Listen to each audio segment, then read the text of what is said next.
السلام عليكم ورحمة الله وبركاته وإذن سلامي والله قالي أهمل كستو أجوكتين سودا واذا نوحا إذن لا يهرتو مركوري كل عام وأنتم بخير وصحة وسلامة يا رب إيد وناكسن ميل أجوكتين مالمهان أني ومقناي وحنوصدي آدي آذا وحنوصدي وقنضي الحمد لله على كل حال وحا يقول عيني وحوين ما هرقب لك إلى قلي أيا يقول عيني لك هذا وكفي عنهي حتى مالمه دنبيت حبيب أيو ريبي إيو حتى واحد لي واي عدكي ملأقون سنينين markaad waa ka fiicanay waxaas oo dhan ilaahay ayaa mahad iskale asxaabteedii iga soo wardoontayna ani waa caafimaad qabaa adinkan waxaan rajeynaa inay caafimaad qabtiin sidoo kale oo nabad iyo khayr iyo bashbash iyo barwaaqo ay igu iideen sida iga soo wardoonteen waxaan idin leeyahay jazaakumullahu alif khayr marka saas ayaan ku maqnaay hirgab ayaan la maqnaay sideed kale waa caafimaad qabaa alxamdulillaah maantana waxaan noo wada qiso ila soo wadaagtay gabar walaasheen ah oo Soomaaliyeed gabadhan waxay tiri maalintii arooskayga anigoo hal maalin ka dhiman tahay oo cilaanka soo marsaday oo soo diyaariyay oo wax walba diyaar yihiin ayaa la ifuray gabadha waa la qabay waxa uu dhinay oo kaliya ah xafladii galbinta aqalgeynta iyadoo hal maalin ka dhiman tahayna waa la furay sababta lagu furayna waxay tahay waxaa lagu arkay gabadhan iyadoo la fadhiso nin sixiroola ah oo wax ay kala qaadanayaan oo sawir laga soo qaaday oo ninkii guursan lahay loo soo gudbiyay saas darteedna arooskeeda uu ku baaqday gabadhan ceeb weyn ay kasoo gaartay marka gabadhan talow qisadeeda horta qisa dhinacyo badan taabanaysa waaye sawirada laga soo qaaday ma jira kuwa xaqiiq ah oo jira miyaa mase waa kuwa aan jirin dambiga wax ma ka leedahay mase ma ka laha waxaan ku ogaanaynaa qisadeena dhexdeeda soo dhawaada walaalahayga sharafta leh inta qisadeen u gudagalin ka hor waxaa jira dad walaalo ah sida iiga barateen oo muraadiye leh oo rabaa inay u soo duceysiin dadka badanaan kommentiyada waxay soo qorteen ramadaankii 10kii ugu dambeysay aniga xanuunsaday oo ma soo qaadanin wax fiideo ah mana ka soo hadlin hadda gabadh ugu horeysa waxaa la dhahaa Quwat Ahmed waxay tiri awlaad saalixiin ah inuu Ilaahay isiiyo igu soo duceeyo dadka badanaan waxay dhahayeen ramadaanka 10kii dambe way noo soo duceeyay marka ramadaankii 10kii dambe wuu dhaafay khayrkiisana Ilaahay hana soo xijiyo khayrkiisna Ilaahay hana siiyo kulli wuu bana dhaafay intii toobadooda iyo salaadooda iyo soonkooda la aqbal Ilaahay nagu daro waxa ku xiga Sumay Ahmed waxay tiri muraad ayaan leeyahay ii soo duceey inuu Ilaahay muraadkayga ii sahlo Marnita waxay dhahday culays ayaa iga saaran salaada iyo waswaas ayaa iga haayo salaada xageeda dadka waxa waaye salaada markay dukadaan laba ragcamaad dukatay hal ragcamaad dukatay ku fikiro ama weysada xataa muxuu ahay isku celceliyo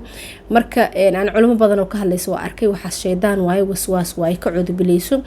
gadaalna ha u noqonin ha ku soo celinin muxuu ahay weysada midalan salaadana muxuu ahay daashka sidoo kaleento waxaa la yimaadaa sujuud sahwi marka aad dhameysid looma joojiyo maxaa yeelay hadii mar walba aad ku soo celisid wuxuu ogaanaa sheedaanka inuu ka guuleystay marka walaasheen u soo duceey inuu Ilaahay wasaaskaas ka dulqaado waxa xoga Suleyqa Saciid waxay tiri 8 sano ayaan reer leeyahay wax caruur ma haysto awlaad saalixiin inuu Ilaahay isiiyo soo duceeyo usoo duceeyo walaasheen inuu Ilaahay awlaad khayr qabto oo baariyaal ah inuu Ilaahay siiyo waxa xigo Xaliimo Sheekh waxay tiri waxa igu soo duceeysiin hooyaday iyo aabahay inuu Ilaahay jannatul firdaws ka waraabiyo oo Ilaahay u naxariisto usoo duceeyo waalidkeed iyo waalidiinteen oo dhinteen oo dhanba insha Allah kuweena nool Ilaahay ha noo caafiyo kuwa dhinteen Ilaahay ha u naxariisto dhamaantood iyo inta muslimiin ah oo dhanba oo dhinteen asxaabteeda sharafta la soo dhawaada haddana qisadeeni ayaan gudagalaynaa fal hadda ay u cusub tahay subscribe isaar video hadduu ku cajabiine like isaar marka hore waxaan ku bilaabaynaa sida caadadanu ahayd saliga nabigeena suuban calayhi afdalu salaatu wasalaam allahumma salli wa sallim mubaarak ala sayyidina muhammad sallallahu alayhi wasallam soo dhawaada walaalahayga sharafta leh qisadan waxay ka dhacday dalkeena Soomaaliya gabadhan waxay tiri maalin qamiis ah ayaa waxa dhici rabay galbiska arooskayga laakiin waxay tiri talaadadii ka horeysay ayaa waxaan ku maqnaay koofeer ama saloon si aan nadiifin jirka ah usoo samaysto iyo cilaan laakiin waxay tiri waxa isoo wacay wiilkii markaas aan isqabnay oo galbiskeenan u dhici rabay maalinta qamiista waxay tiri wiilkan waxa isla soconay 4 sano adeerkii ayaa dhalay waa is jecleen inkastoo dadka dhan ay mucaarad nagu hayeen guurkeena haddana waxay tiri anaga waxaas dhag uma dhigin waxay tiri waxaan wuu soo wacay wuxuu dhaantay joogtaa waxaan dhahay waxaan joogaa salon hebel wuxuu dhahay banaankiisa kugu sugoyaa mar alle marka aad soo dhameystid banaanka iigu umo waxay tiri waa soo baxay markii aan soo dhamaystay waa u imid markii aan u imid asagoon islaamin wuxuu iga hor keenay sawiro aniga ah anigoo markaas la fadhiyo nin lagu sheegay dadka waxa sameeyay inuu yahay wuxuu yiri tiri ka waran sawiradan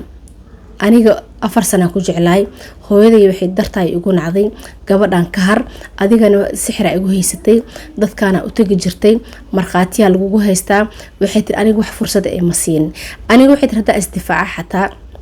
waxaan sheega ma aqaano maxaa yeelay sawiradan la hor keenay ayaga wax walba ka turjumaayo ayagaaba hadlaayabo maxaa yeelay anda sheega xataa qof i aaminaysa malahan aniga marka waxay tir waxaan ahay aroosad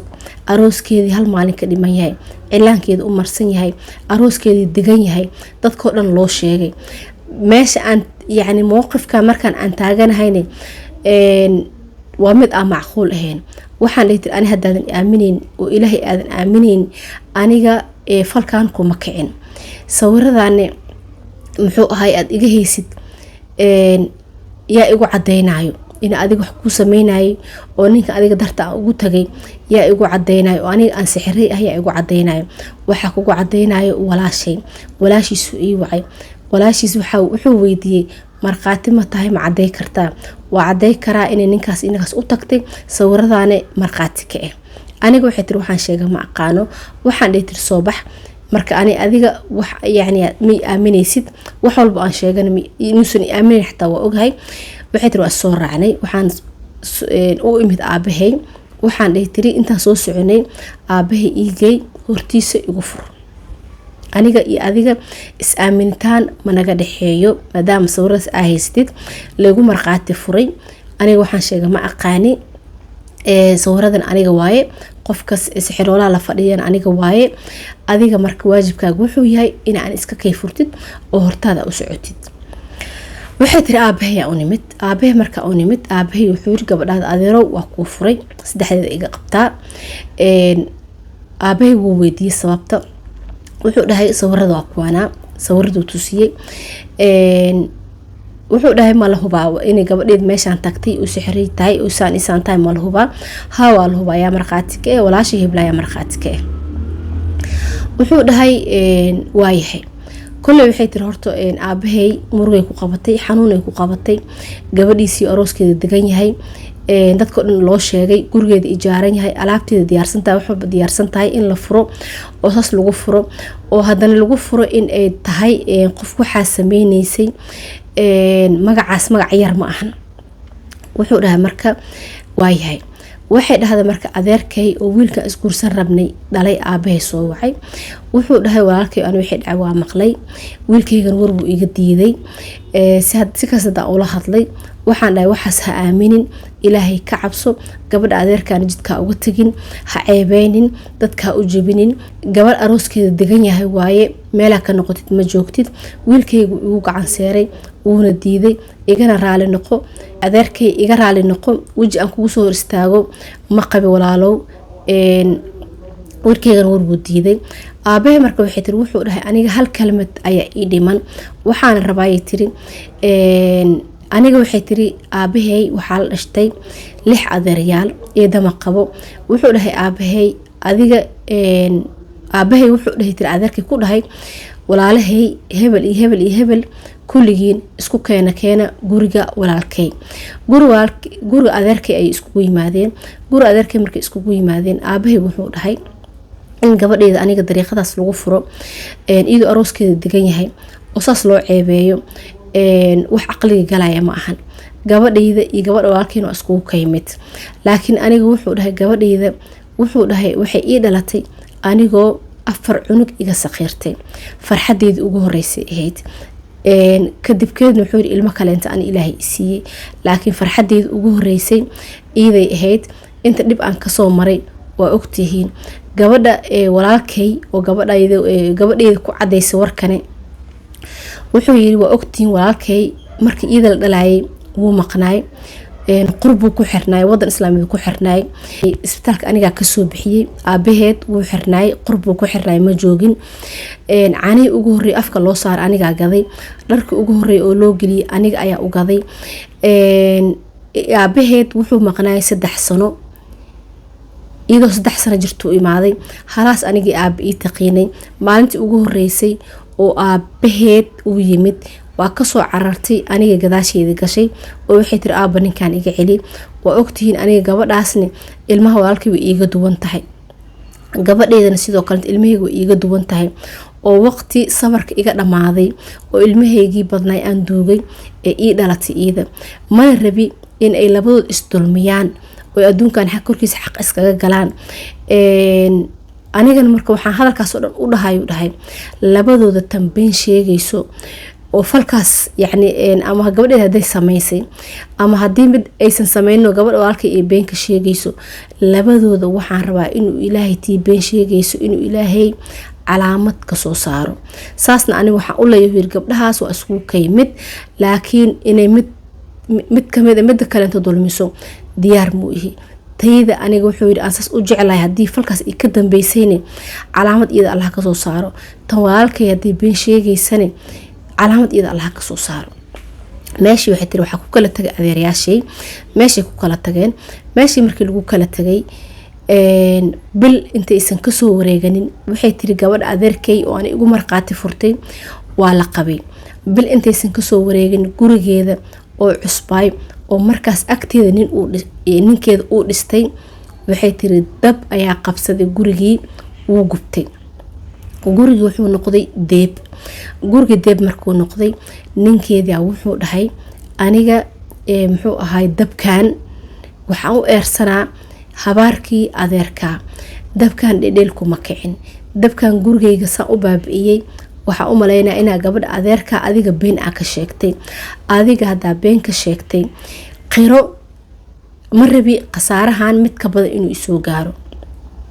waxay tiri marka hore way diiday laakiin markii dambe markuu ku madax adeegay inay hadii ka dambeysay gabadhaas waxa ay ka sheegtay ay been ahaayeen in ay qirato markii uu ku madax adeegay markii dambe way qiratay wuxuu dhahay u hooyo adeerka u tag waxay tiri aabahe ay u timid aabahe markii u timid waxay tiri adeerow aniga marqaati furkii aan ku marqaati furay hiblaayo in ay noocaas u tagtay muxuu ahay waa ka been abuuray beentii ahayd marka wuxuu dhahay waxay dhahday aabahay wuxuu dhahay hadii beenta ahayd hadii runta ahaydba shalay sidii aan adeeryaasha iskugu wacay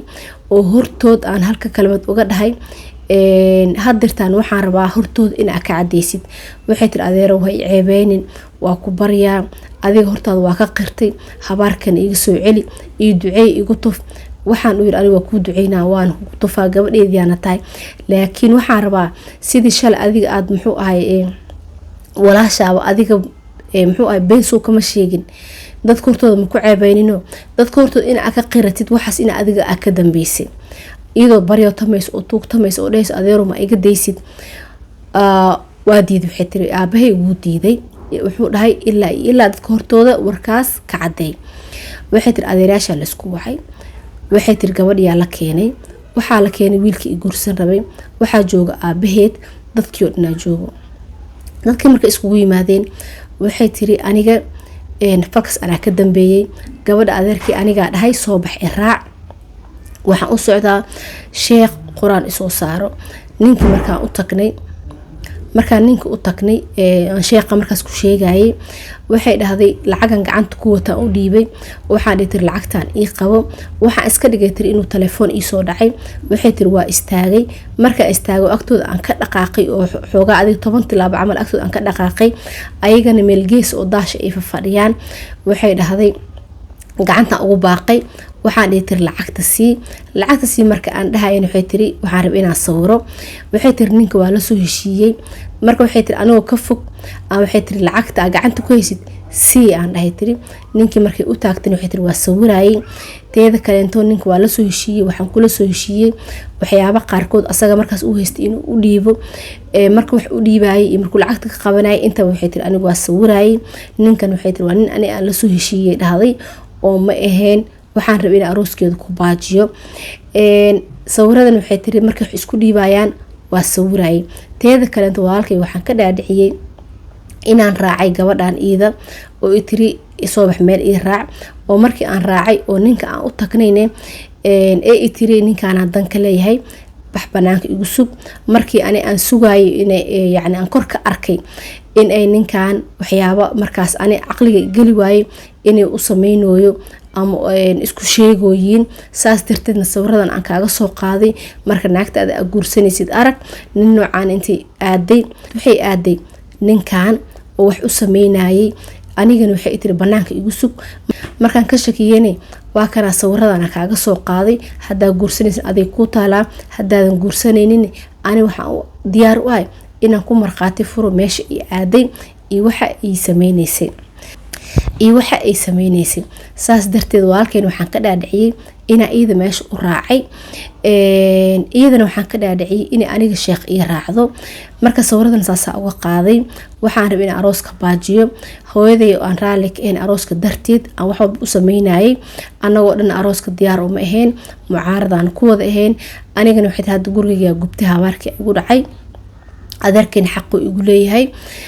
waxay tiri aabaheeda soo istaagay, gabadhii hal rabaaxshi indhaha ku dhuftay. waa laga qabtay gabadhii kulay meeshii waa lagu cadeeyay. aabahe waxay tiri waa la soo wada istaagay adeeryaashay. adeeryaashay markii soo wada istaageen cimaamadii madax ka wada saareen. waxay dheheen raali noqo, waa laga gardarnaay. waxay tiri wiilkii aan guursan rabay meeshuu fadhiyay madaxuu gacmaha saartay. waxay dhahday waxaa kalentoo jiray oo meesha yani waxaa kalentoo jiray gabar kalento oo walaashay ah oo la guursan rabay oo asagana u joogtay ninka aniga markaas wiilka i guursanayo in adeerkay walaalkiis ka yar uu guursan rabay. iyadana waxay tiri goobtii soo gashay. waxay tiri anigana hebel ma aroosay maadaama walaashay saan looga been abuuray oo saan loo khiyaanay. anaga waxay tiri anaga arooskeena gabagabu ahay laakiin ayaga tooda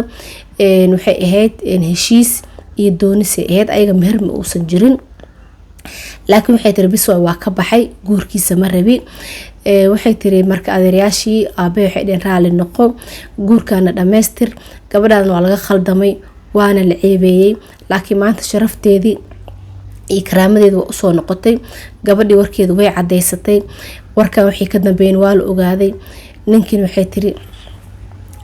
waxay tiri wiilkii i guursan lahayne markaasuu meesha ku naxay,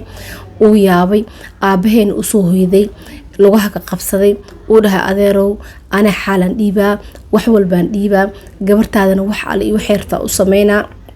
guurkaygini sidoo hore ha u dhaco. laasim gabadha anigaa ceebeeyey, hadeertaan anigaa ceebta ka dhaqaayo. dadkani ha ogaadaan aniga ma shal qofka guurka uga baxay, maantana anigaa guursanayo.